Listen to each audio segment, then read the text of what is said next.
यहाँ सद्गुरु इस बात पर जोर दे रहे हैं कि हम पर्यावरण को भविष्य की समस्या समझने की गलती न करें।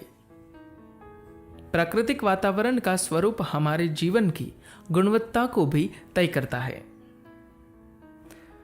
सद्गुरु कहते हैं, एक समय था जब सारी दुनिया में जब लोगों के पास कोई काम नहीं होता था, तब वे मौसम की चर्चा किया करते थे।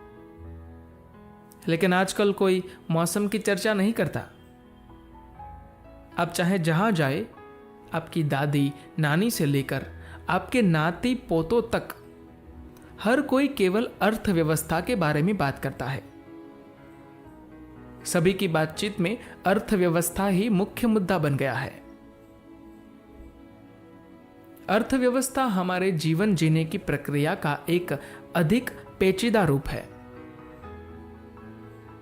साधारण रूप से जीवन जीने का मतलब है बस खाना, सोना, बच्चे पैदा करना और एक दिन मर जाना।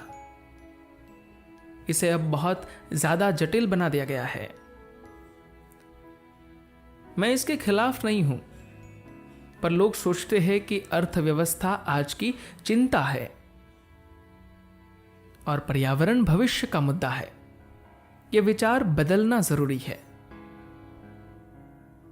पर्यावरण आज की समस्या है और आज की ही चिंता का विषय भी।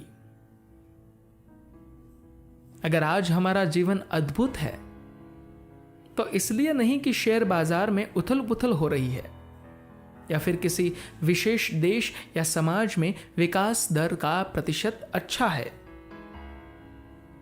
हमारा जीवन अच्छा इसलिए है कि हम पोषक खाना खा रहे हैं, स्वस्थ जल पी रहे हैं और शुद्ध हवा में सांस ले रहे हैं।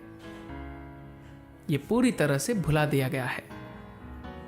हर जगह जहर है। आज जो भोजन हम खा रहे हैं वह रसायनों से भरा हुआ है। जो पानी हम पी रहे हैं वह जहर से भरा है और जरूर हवा तो जहरीली है ही। मुझे लगता है कि तकनीक की सहायता से हम अगले 10 से 15 वर्षों में हवा का शुद्धिकरण कर लेंगे। इस दिशा में एक बड़ा आंदोलन चल रहा है। लेकिन मिट्टी और पानी ये बड़ी समस्याएं है। मिट्टी में ही जीवन पनपता है। मैं और आप कुछ और नहीं, बस थोड़ी सी मिट्टी है।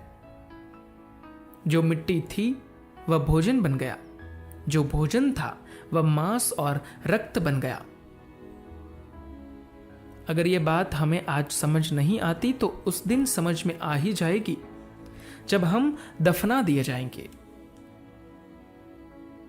अधिकतर लोगों को यह बहुत देर से समझ आता है, लेकिन हर किसी को कभी ना कभी तो आ ही जाता है। दुर्भाग्यवश मिट्टी एक ऐसी चीज है जिसे अधिकतर लोग पर्यावरण की दृष्टि से नजरअंदाज कर देते हैं। हमने अपनी धरती की उपजाऊ मिट्टी को जबरदस्त नुकसान पहुंचाया है। बर्फ का पिघलना शायद जल्दी नजर आ जाता हो, पर हमने मिट्टी को जो नुकसान पहुंचाया है वह ज्यादा खतरनाक है। जो सब्जियां और फसलें हम अपने देश में उगा रहे हैं, उनके पोषक तत्वों में पिछले 25 वर्षों में लगभग 30% गिरावट आई है। यही कारण है कि लोग चाहे जो खाए वो पूर्ण रूप से विकसित नहीं हो रहे हैं। डॉक्टर कह रहे हैं कि अगर आप मांस न खाए तो आपको पर्याप्त पोषण नहीं मिलेगा। एक ढंग से देखें तो वे पूरी तरह से गलत नहीं है। शाकाहारी भोज्य पदार्थ जिस ढंग से उगाए जा रहे हैं उससे उनके पोषक तत्वों का नाश हो गया है। वे पौधों में कुछ ऐसा डाल रहे हैं जो सिर्फ भोजन जैसा दिखता है, पर वह भोजन नहीं है। वे आपको बस कचरा बेच रहे हैं। ऐसा इसलिए हो रहा है क्योंकि मिट्टी की गुणवत्ता नाटकीय ढंग से बहुत नीचे आ गई है।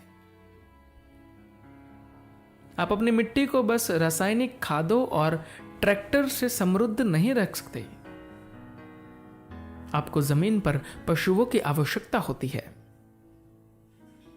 प्राचीन समय से जब से हम फसलें उगा रहे हैं, हम सिर्फ फसल ही काटते थे, बाकी का वनस्पति और पशुओं का कचरा जमीन में जाता था। आज हम सब कुछ बाहर खींच रहे हैं और जमीन में कुछ भी जाने नहीं दे रहे। हमें लगता है कि थोड़ी बहुत रासायनिक खाद डालने से काम हो जाएगा।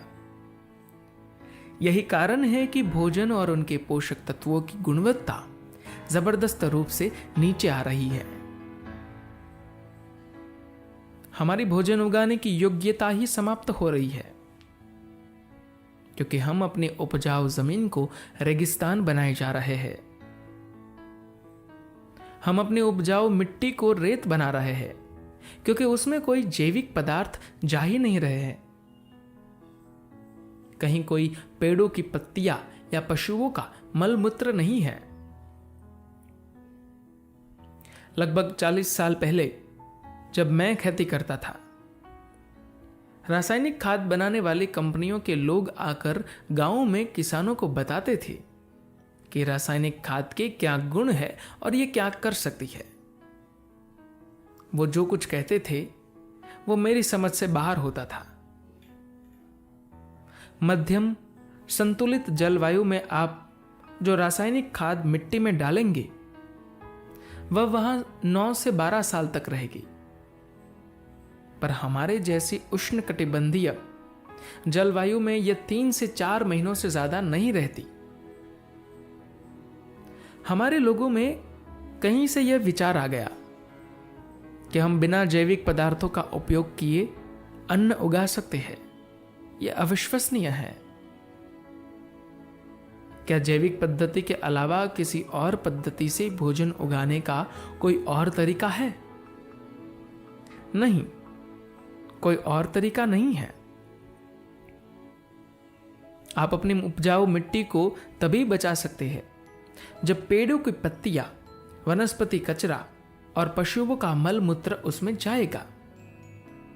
आप केवल इसी एक तरीके से अपनी जमीन को लंबे समय तक बचाकर रख पाएंगे। मिट्टी को ठीक करें, सब कुछ ठीक होगा। अगर हम अगले 5 से 10 साल तक सही कदम उठाए तो फिर अगले 25 से 30 सालों में हम जमीन को ठीक ठाक ढंग से बदलकर उपजाऊ बना पाएंगे। लेकिन अगर हम अभी कुछ नहीं करते और 50 साल बाद यह काम शुरू करेंगे तो हमें इस मिट्टी को उपजाऊ बनाने में 150 साल लगेंगे।